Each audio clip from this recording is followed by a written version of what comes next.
This video will guide you through the replacement of the battery in the L-TWOO electronic shifter lever.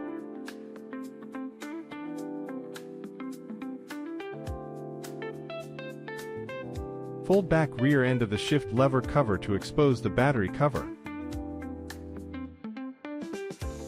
Use a PH1 Phillips screwdriver to loosen the screws counterclockwise and remove the battery cover.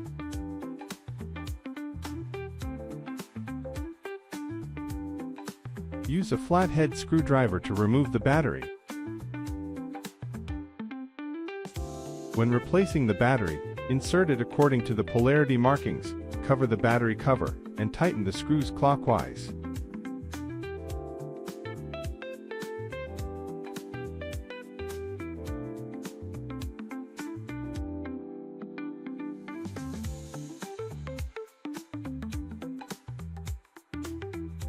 Flip the cover back, then complete the battery replacement.